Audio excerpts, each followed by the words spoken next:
வணக்கம். ஆகாஷ்வாணி புதுச்சேரி செய்தி அறிக்கை வாசிப்பவர் மலர்விழி.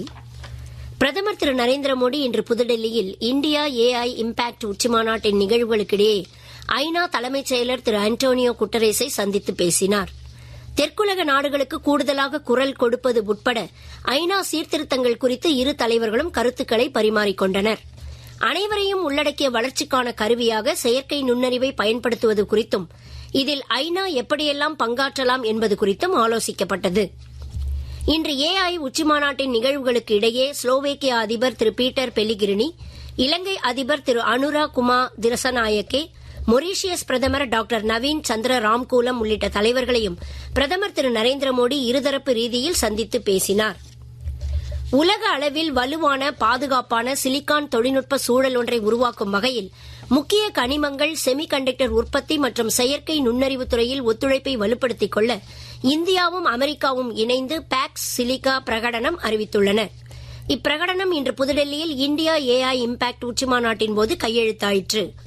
செமிகண்டக்டர் மற்றும் மின்னணு உற்பத்தி துறையில் தலைமைத்துவ நாடாக மேம்படுவதே இந்தியாவின் இலக்கு என்று மத்திய தகவல் தொழில்நுட்பத்துறை அமைச்சர் திரு இதற்கிடையே மத்திய அமைச்சர் திரு அஸ்வினி வைஷ்ணவ் இன்று புதுடெல்லியில் ஆல்பபெட் மற்றும் கூகுள் நிறுவனத்தின் தலைமை செயல் அதிகாரி சுந்தர் பிச்சையை சந்தித்து பேசினார். டேட்டா மையங்கள், மருத்துவ வசதிகள் மற்றும் புதுப்பிக்கத்தக்க மின் உற்பத்தி வசதிகளை நிறுவும் திட்டங்களில் கூகுள் நிறுவனத்தின் முதலீடுகள் குறித்தும், கல்வியில் செயற்கை நுண்ணறிவு ஆராய்ச்சி மற்றும் AI தர கட்டமைப்பை உருவாக்கும் பணிகளில் ஒத்துழைப்பது குறித்தும் இந்த சந்திப்பின் போது விவாதிக்கப்பட்டது. இந்தியா AI இம்பாக்ட் உச்சிமாநாட்டின் போது காங்கிரஸ் ஆர்ப்பாட்டத்தில் ஈடுபட்டதை மத்திய அமைச்சர் திரு அஸ்வினி வைஷ்ணவ் கடுமையாக சாடியுள்ளார்.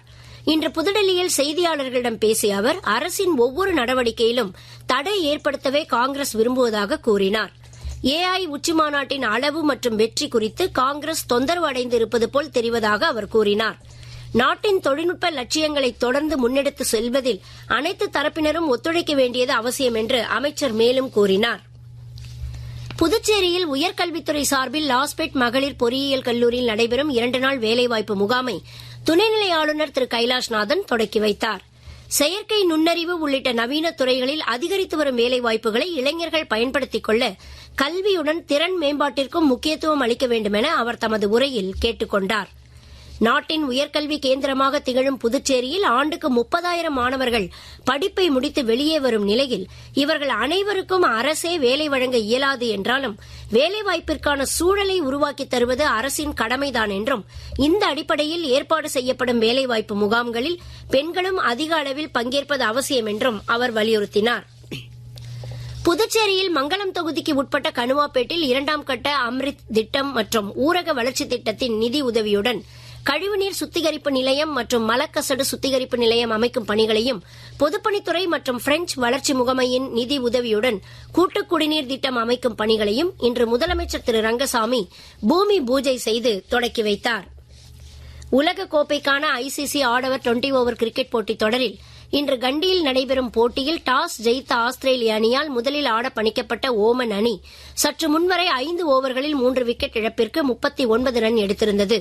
நாளை கொழும்பில் நடைபெறும் முதலாவது சூப்பர் 8 போட்டியில் நியூசிலாந்து, பாகிஸ்தான் அணிகள் மோத உள்ளன. இந்தியாவின் முதலாவது சூப்பர் 8 போட்டி வரும் ஞாயிற்றுக்கிழமை அகமதாபாத்தில் நடைபெறும். இப்போட்டியில் இந்தியா தென்னாப்பிரிக்காவுடன் மோத உள்ளது. மார்ச் 4 மற்றும் 5ஆம் தேதிகளில் நடைபெறவுள்ள அரையிறுதிப் போட்டிகளைத் தொடர்ந்து இறுதிப் போட்டி அடுத்த மாதம் 8ஆம் தேதி நடைபெறும்.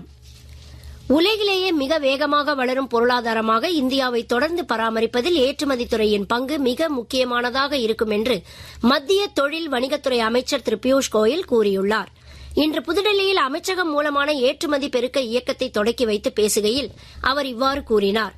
சிறு குறு நிறுவனங்கள் மற்றும் ஏற்றுமதியாளர்களுக்கு ஆதரவு, உலக அளவிலான பதிவுகளை பெற எளிய நடைமுறை, ஏற்றுமதி பொருட்களுக்கான மேம்படுத்திய பரிசோதனை கட்டமைப்பு, கூடுதல் கடன் வசதி, மாவட்ட அளவிலான பயிற்சி திட்டங்கள், வர்த்தக முறையிலான ஏற்றுமதி ஊக்குவித்தல் உட்பட பல்வேறு அம்சங்களுக்கு இந்த இயக்கத்தில் முக்கியத்துவம் அளிக்கப்பட்டுள்ளது.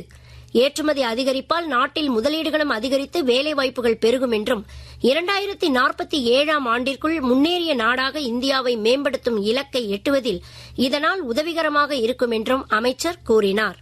நிறைவு பெறுகிறது.